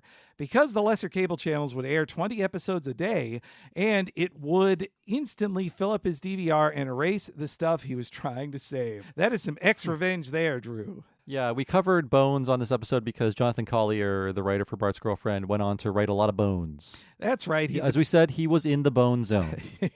I didn't realize Bones was getting that many airings per day, that Bones was that popular of a licensee at one time in the era of DVR. Yeah, it feels like if you want to fall down a hole, there's so many bones to discover. 246 bones in the human body and on TV. Boy, did they get to 246 episodes? They did, yes. Oh, good. Okay. Also, that Bones information reminded me that I saw it posted. Somebody tweeted this somewhere that pointing out that all of network TV is basically cop shows. Like everything is a cop show on network TV now, like Bones. People like them. People love cops. They're not even crooked cops like on NYPD Blue or whatever. It's like the cops doing their jobs. It's like if it's not cops, then it's people who work with cops or have a cop-like job, pretty much. Well, there's that entire like Chicago universe of shows, right? Yeah, that's all Dick Wolf, the Dick Wolf world of Chicago shows. Not to be confused with Dick Wolf's many Law and Order shows, which was the first universe he created. And then plus, like, there's always a Nathan Fillion cop show on TV and like 5 other cop shows. Like, seriously, comedies, maybe they're not all cop shows. But if you're watching an hour long on network television that is a new show being produced right now, it's about cops or firefighters or something else that's like a cop or just the troops. Yeah. Well, we're not covering those shows. There's not going to be any Talking Chicago on this network. No Talking the Rookie for us. Although, if we run out of Simpsons and we're like 90 years old, we can do Talking Bones. Bones first. Yeah. Looking for the best place to shop this Mother's Day? Go with the brand that makes it easy to send something thoughtful to everyone on your list. 1-800-Flowers.com. Right now at 1-800-Flowers, order 1 dozen roses and get another dozen free. More flowers mean more smiles, all backed by the quality, attention to detail, and trusted delivery experience that make 1-800-Flowers my top choice to send something beautiful Mom will love. Make Mom's Day at 1-800-Flowers.com/podcast. That's 1-800-Flowers.com/podcast. Well, up next we have Homer and Ned's Hail Mary Pass, and Joe Hodgson says, this episode is mildly interesting as a New England-based sports fan. At the time, Tom Brady was still pretty selective with his endorsements and public appearances, and this episode might be the start of him opening up, so to speak. Fame came pretty quickly for him since he was rather famously a nothing draft pick who became a star, and I think he had a smart agent who didn't want him to get overexposed early on. Plus, the rates may not have been all that good if advertisers thought he was a flash in the pan, but at this point he had 2 Super Bowls under his belt and had just secured his 3rd when this aired. Given how wooden he comes across as a commentator, it's a bit of a surprise to see his line readings here are pretty decent. Thank you, Joe, for telling us nerds about Tom Brady, because I didn't know this stuff. No, I knew he had a very long career, and I know he's been in multiple Seth MacFarlane projects. I did not know this. To hear that he's so wooden as a commentator is funny, because maybe that means that what he is better by professional athlete standards, good at taking comedy direction from funny people and being funny when directed, while meanwhile, if he has to be a live commentator of a sports game with nobody really directing him, then it's a little weak by comparison. I just looked this up now because I was so curious. He did host SNL around this time. So that was, what did he, yeah, like April of 2005 is when he hosted SNL. This episode aired like in February of 2005. Wow. So he was being like marketed pretty heavily, I guess. Simpsons, SNL. And I think the Family Guy isn't that far behind it either. Yeah, you're right. Joe Hodgson is right. It seems like his agent is finally ready to think that Tom Brady is ready for the spotlight by this point. And like when any sports guy is on SNL, I bet the episode was terrible. Yeah. Although Beck was a musical guest. Oh, well, you got to at least pull up the musical guest sequences then, just to see. You can rate how good Tom Brady was at introducing Beck. I want to know that. Meanwhile, Alex says in this episode, in reference to us mentioning that on the commentary, they say that LeBron told Al Jean that he watched the Simpsons Super Bowl special every year, which they said was complete bullshit because they don't have a Super Bowl special every year. And Alex says, it's actually a running meme that LeBron is a compulsive liar. So the fact that he was doing it so early in his career is just perfect. So there you go. Yeah, I did not know this. I'll trust you guys to let us know this. But yeah, I know very little about him. All I know about LeBron is what is in either The Simpsons or Space Jam: A New Legacy. I don't know other information. Another person I think pointed out to us that, like, they say, oh, wasn't your last contract for $90 million? Apparently that was about his Nike deal, not like a sports playing contract. Like it was $90 million to Nike, I think it was. Yeah, that was it. Not even like the basketball stuff. Although he needed the basketball stuff to get the shoes, so it helped. Now winding down his career, while meanwhile Lisa is the same age. Yeah, how does that make sense? Do not know. Look into this, though. Up next, we have Lisa on Ice, and Mike Couture says, the joke about Butthead Memorial Auditorium is actually a reference to a Simpsons-related news story from the time. In Greenwood, South Carolina, a new elementary school opened, and the name was chosen by the students as Springfield Elementary. The school board didn't realize it was a Simpsons reference at first, but some parents complained about it because Bart is a bad role model for kids. Fox supposedly responded to the outrage by releasing a statement from Bart that says, at least they didn't call it Beavis and Butthead Elementary. The school retained the name until 2020 when it was renamed for civil rights leader Benjamin E. Mays. So thank you, Mike. And I looked into this. Not that I didn't trust you, Mike. I just wanted to check the dates on this. And yes, this apparently happened in early 94 when Lisa on Ice probably would have been written. So it was very fresh when it went in Mike Scully's script or was added to it later. I did not come across that. That's a great find, Mike. I did not come across it because I think I was too distracted by in the original script that I learned it was originally a joke making fun of the Chevy Chase Theater and the renaming of that I was like, I was so excited to make fun of Chevy Chase failure that I didn't even look into the Butthead Memorial Auditorium being a reference. I don't like that joke implies Butthead died. It's very sad. His friend Beavis is all alone now. Beavis is better off, actually. Katie Lamont says on Lisa on Ice, I grew up a short, brainy kid that sucked at all sports. PE filled me with terror and embarrassment. When I was 16, I had to select a PE, and I picked powerlifting, which I ended up being super good and competitive in. Won state in 2001. Powerlifting is always looking for small and lightweight kids, which I was. I ended up having to quit after a year since my coach kept trying to bully me into crash dieting so that I could stay at the 98-pound weight class.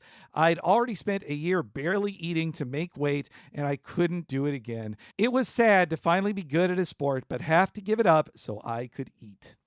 Yeah, Katie, thanks for the feedback on that. I really wish when I was a young nerd, someone would have shown me the joys of like exercise and working out, because there are things I enjoy like cardio that aren't like team sports, which I hated and was terrified of for obvious reasons. And now I'm really into that aspect, but I still feel Like when I go to the spin class, when I walk into the empty room with all the bikes and everyone's getting ready, I can like smell the sweat and the cleaning fluid, and all of the sense memory, like anxiety comes back into my body again. It's a very strange effect. Like I totally get why I wasn't super motivated to try anything different, but someone should have sculpted this young Bob character. Solo exercising has become much more my preferred thing than having to be in groups and all that. And I do love this story of like a transformation from, a short brainy kid to winning state in powerlifting. Like though that, man, the stuff I hear about weight cutting for like, professional fighters or amateur wrestlers, like it sounds insane. Like the amount that they can cut off and just about kill themselves just to be able to put 30 more pounds back onto their body before a fight is nuts. It sounds very extreme. I'm just thinking that I liked gym up until we played real sports in gym, because in grade school, it was like, we're going to get out the parachute. We're going to play beanbag toe tag. We're going to do this fun thing. We're going to jump around. And then in high school, it's like, we're playing football today. And I thought, whoa. Hey, Yes. I never signed up for this. Yes. I'm not catching a football. Are you kidding me? Where Katie did powerlifting, I was very lucky when I was 16 in that my high school in Orange Park, Florida was right across the street from a bowling alley. So you could take bowling classes and they would let you just go to the bowling alley when it's empty in the daytime, and you just bowled and got to do that. That was a good time. I bowled a bit during summer gym, which I took instead of going to gym during the year. It was pretty cool, actually. Oh, that's nice. Moving on to the American Dad pilot, and Patrick says, forgot the Memento DVD was so complicated. The worst of those was the first Harry Potter movie where you had to play bad minigames to access anything. Not worth it for that franchise at the time, let alone now. Yes, thank you, Patrick. I've been renting a lot of DVDs like from the library now, and it's so fun to see the Blu-ray era in which they actually cared about menus and presentation and stuff. They didn't go overboard in that era, but it's cool to see like custom menus, because now, you will buy like a $50 4K and you put it in and it's like the menus are made by the same machine that makes all of the menus. It's just like settings, scenes, extras. There's nothing's happening. There's no unique animations. Maybe a scene from the movie is playing in the background. Often it's just the poster art. I feel like 4Ks are so expensive, we need to start having convoluted menus again. Yes, they really save money on some of those menus. They don't even have like music in the background or audio from the film. It's just like so simple. But compared to then, the first Simpsons DVDs, it took them a little while to stop making you play a game to start an episode. I got the Tommy Boy Blu-ray out of the library recently, and when you put it in, the menu is you are in the car that David Spade owns, and there's like references sliding by. You're like driving down the street. It's so cool. And I forgot this was the default for any like nothing movie that would come on DVD or Blu-ray. They'd have a custom menu with all of this original artwork and animations, and that's not happening anymore. I feel bad for the custom menu people, not to mention Disney laying off all of their physical media branch recently. Oh, yes. Disney can't. What's going on with Disney? They can't stop laying people off. It's crazy. Are there still people working there? When they're making record profits all of the time. And yeah, it's like they lay off all of Marvel special effects people, then they lay off all the Blu-ray and DVD people. Like, what? Do you even want to have a business anymore? What's going on? I read the news about the physical media layoffs at Disney. Apparently, they'd already offloaded a lot of it to Sony. Like, Sony prints them more than they do. And so this was like the next step. And meanwhile, the Marvel art team, like to see posts from one of their, art designers saying that like I was laid off in the conference room that has my art from Loki on the wall in it. Like, man, what a bummer. I definitely believe the reporting that I've seen out there that says this is just to shift everybody to contractors and just have it to be a per film basis and not have a staff you retain who, like you said with the Capcom games, they don't want to have institutional knowledge or people who feel secure while making stuff. They want to hire as few people as possible who work the worst hours and deadlines and who are trying to think about healthcare the entire time they're trying to make a Spider-Man whip look the right way. Mm-hmm. Whose salaries don't increase every year because they're salaried employees. Yeah, I never thought there'd be more Simpsons on DVD or Blu-ray, and now I know it's definitely not going to happen. Unless a boutique place is able to get the rights to it. But Disney, like, Well, I don't think they'd allow that because they don't want somebody else making money from it, or they'd probably price it too high, I would bet. Dylan says about the American Dad pilot, I was very pleased with how well this episode held up. There is a couple very dated bits, particularly the still racist joke about the Iraqi couple with IKEA furniture, but all in all, pretty good for 2005.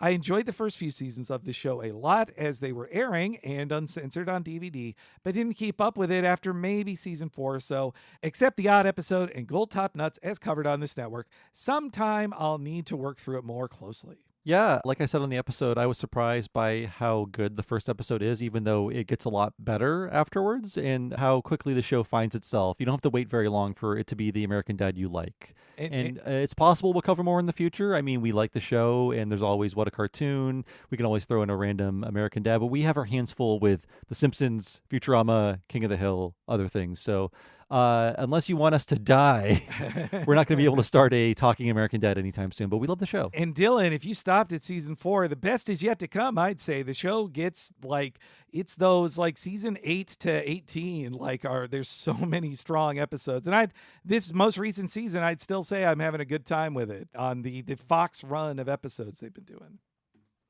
And up next, we have What a Cartoon. Our episode was about Married with Children, the episode Married with Aliens. It was our live action month. Had a lot of fun looking into Married with Children. And by the way, Henry is doing his TNG rewatch. I am doing my Married with Children rewatch.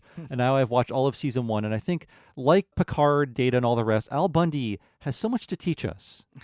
Wow, it's funny, too. We're watching things that basically aired around the same time. These are television cohorts. You could flip the channel some days and TNG ended at 7:30 on a Sunday, or at 8 p.m. on Sunday in my neighborhood. I'll watch it. Now it's time to switch to Married with Children on my Fox affiliate. That's true. They're both 87 shows. So, yes, let's see how long that will take me to get bored with it, but I'm really enjoying my rewatch. I have not sat down to watch the show in full since the 90s. So, yeah, I'm glad this inspired me to revisit this program. And let's see what Maverick has to say. Maverick says, once again, going back to Coach the sitcom, your history segment ends with a good overall judgment that there are very few moments from the 90s and or anti-other jokes punching down at the marginalized in Married with Children. Coach has been really good at this as well, and both are aimed at the same audience, that being straight white men. Wow, just like most shows. I'm now in season 7 of Coach, and the machismo element is often cut down by a more logical resolution while maintaining the viewpoint of the main character. Coach Fox and Al Bundy are both representations of the inner male psyche that are portrayed in an exaggerated but relatable form, each in their own unique way. And yes, thank you, Maverick. I actually liked Coach a lot when it was airing. I think that is also a very good show that is similar to King of the Hill and Home Improvement in a way where it's the conservative, gruff guy having to find a softer, liberal solution to his problems. And having to soften in a world with his daughter growing up and his new second wife, right? When I was a kid, I was mainly pulled in by these sillier stories with Jerry Van Dyke and Fagerbakke. I always try to remind myself, Bill Fagerbakke. Yes, I pointed this out, I think, on this episode, but Coach was innovated in that they had two kinds of dumb guys. There was Dauber and other guy. Right, yes. I couldn't see. That was why I said the actors. I was like, okay, one of them's Dauber. Which was the other name? I cannot. Dauber's such a good name. I forget the other name. Yeah, and hey, Craig T. Nelson, hotter than ever because he's coming back to Incredibles 3 next summer, right? Right.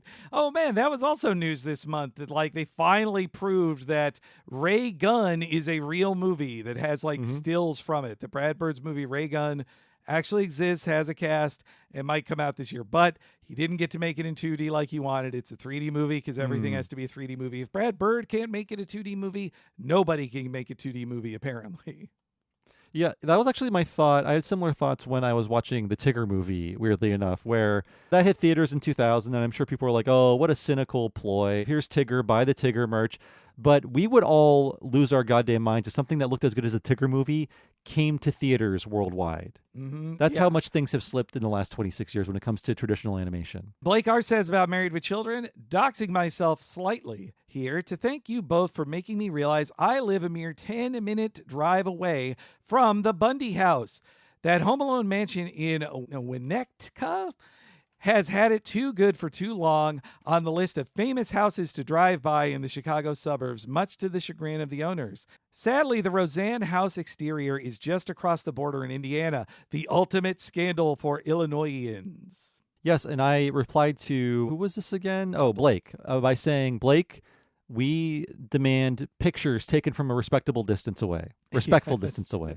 Yes, don't break any laws, just stay on public property, but photos would be great to see. That's so cool that it actually was, they wanted to have a real Chicagoland area house there instead of just making up one for it.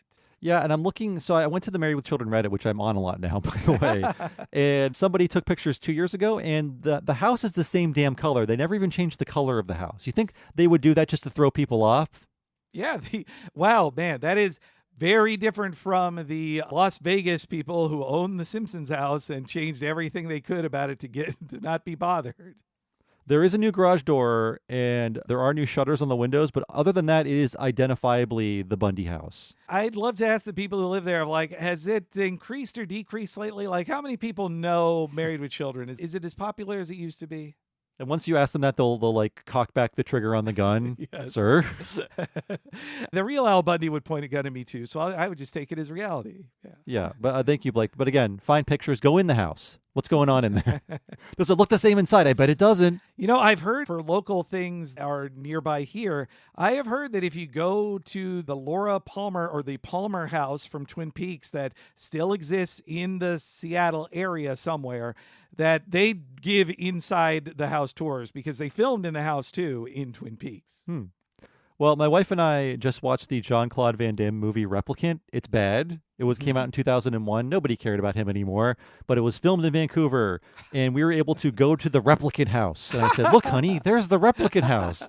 That's where the Replicant was. You can imagine, like, boy, I bet Jean-Claude Van Damme did cocaine, like right here where we're standing. I mean, no matter where we go in Vancouver, there was always like an X-Files filmed here, or a Supernatural, or a Smallville, or one of many movies. Oh, yes. I'd love to hear if you guys did a watch of all of X-Files, or at least all of the first half of it, that's the Vancouver years, how many things you're going to recognize from that show.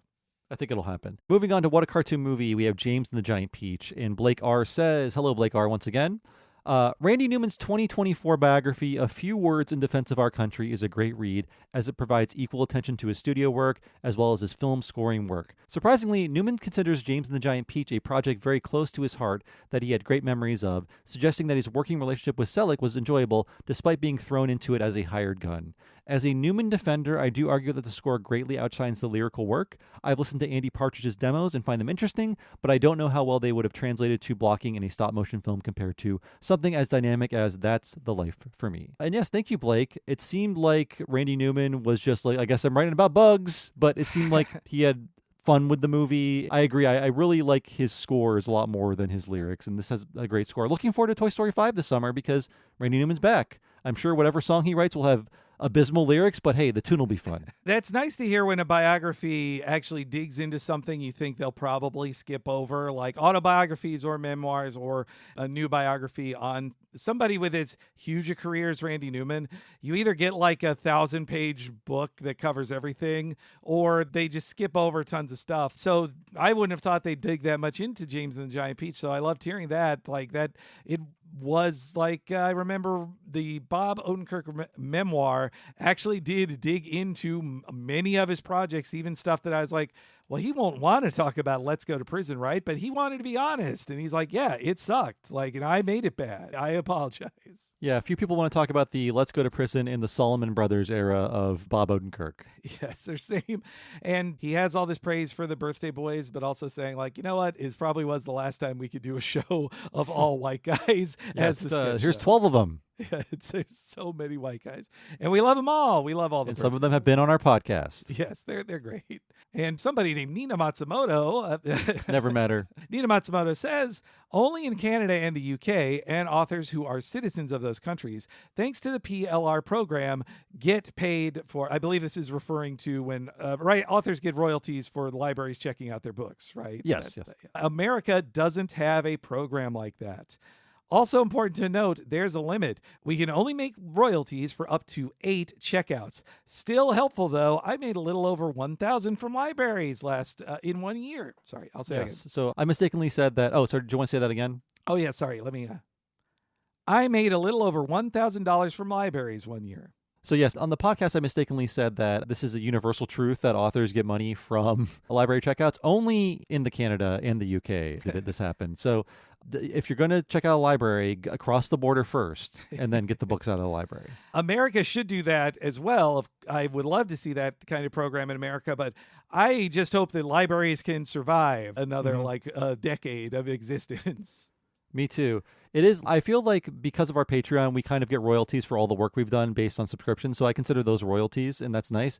But also, I've written a book, and every year I get a royalty check, and it's like, wow, I didn't do anything. Free money. But then I think about, well, I spent months and months writing that. But still, it's nice to have a check every once in a while show up and remind you you've done something. I took a picture of it and forgot to send it to you. I went to Pink Gorilla Games, an independent game store in Seattle this couple weeks ago, and your book was on the store shelves with a lot of the others from that series. You should have bought all the copies and been like, wow, this thing is flying off the shelves. You should order more. Pink Gorilla Games is a neat place that's full of cool collectibles and many real classic games. And I believe the guy who was our cashier and maybe owner or co-owner of the place is the best Street Fighter player online. He is one of the highest ranked people. That's what he said. And my husband, who knows the fighting community, was like, he's not lying. That's the real guy. I was like, wow. Meeting a legend. Moving on to Talking Futurama, the episode All the President's Heads. And we have a message from Supervising Director Peter Avanzino, who does follow our podcast and subscribe to it. Thank you, Peter, for this inside information. So Peter says about this episode, the problem with the party in the Hall of Presidents was that all the heads needed to be presidents. We couldn't just use Jonathan Frakes or Matt Groening's heads. There were only 44 presidents at that point, but the hall is big and has to be filled up. In the past, we would only show small sections, but for a party, we had to fill it up. Matt likes to say, quote, just do it like they did in Dumbo. They didn't show any crowds in Dumbo, unquote. But in this scene, the lights are on, so we have to see the heads. I think we did go through our incidental character designs and turn some of their heads into presidents' heads. For the names, I have to imagine we asked the writers for a list, but I guess they said just to make them up. This puzzles me because they are usually really good about that. Lists of video game names, future TV show names, etc. They really deliver with those, but I guess that didn't happen here. We know better than to put ourselves or our friends in the shows, so if the director says they made them up, then they made them up.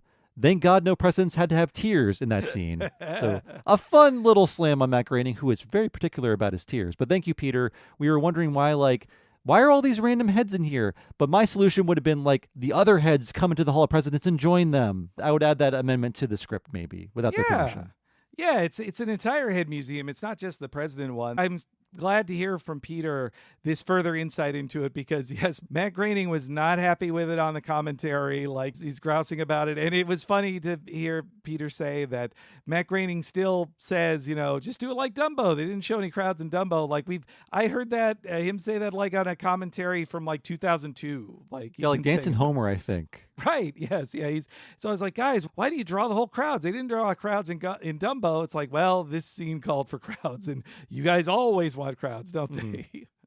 Yeah. When I first watched this scene, to remind our listeners, I thought, are these contest winners? It's a bunch of random faces and names I've never heard that aren't jokes. But yes, Peter, thank you for pointing this out. And the commentary did as well. But I always appreciate inside info from Peter. Thank you so much. And Joe Hodgson says on the same episode, a solid Boston-centric sign gag in this one is the reference to The Big Dig, a project infamous for how long and over budget it ran. The origins trace back to the early 80s, but construction began in 91 and didn't finish until 2007. So it was a frequent punching bag and often cited as an example of government waste and or incompetence. It actually turned out pretty well, though, as the whole idea was to put through traffic under the city to make accessing the airport or Cape Cod easier. The downside is the state put basically all of the debt created by it onto the public transit system, which is still an issue, and the tunnels, which had some faulty ceiling panels, which did fall and kill a person. A lot of areas above the tunnel and the city proper were refashioned into parks, so it's been a nice addition for the city and the state, and ultimately the type of thing I am fine with my tax dollars going towards, as opposed to weapons and such. And this is all because we missed a sign gag where when they get to Boston, it says home of the Big Dig. And I forgot to look into that. But apparently it is based on a very over-budget project happening in Boston. And it was happening all the way back in colonial times, apparently. That's a joke. At least, hey, it sounds like it actually worked in the end, though, to put it onto the public transit system. That's classic American government stuff. I'll put it on a thing we don't. Again, there's an endless money tree for weapons. If it kills somebody, there's endless money for that. It's true. All parties agree. Israel, Israel, yes. Iran, no. Yes, yeah. Yeah, I just benefited from a recent long project finishing around here too, which was the 2-line in the Seattle area. They, I think, voted on appropriations for that bill, for the money to build it in 2008, and they just finished it. Wow. You moved there just in time. It's pretty nice. That's how I went to see that Satoshi Kon triple features and the Mariners game this last month, because it's like, oh, I can just take the train right there. Nice. So moving on up is next. That's Talking of the Hill. And Blake R. is back. Sorry, I like Blake's comments. I try to get comments from unique people with every podcast we talk about, but Blake had so many good comments this week, so thank you so much, Blake. And he says, I was mostly fortunate with roommates during my years in which I rented out rooms and houses off campus during my college years. We all tended to have jobs with different schedules and rarely saw one another. However, when I did an internship with Disney in Anaheim for one semester as part of the Disney College program, I got to experience the dreaded mountain of dishes. I was the one heterosexual male in an apartment with 4 gay roommates who I enjoyed sharing a space with. Far be it from me to assign stereotypes, but I admittedly was shocked with how slovenly they could be. I'll admit that during one of my weaker moments making my way through scrubbing plates, I shouted out, I thought you all were supposed to be clean, which they had a good laugh about, but proceeded to not change their habits.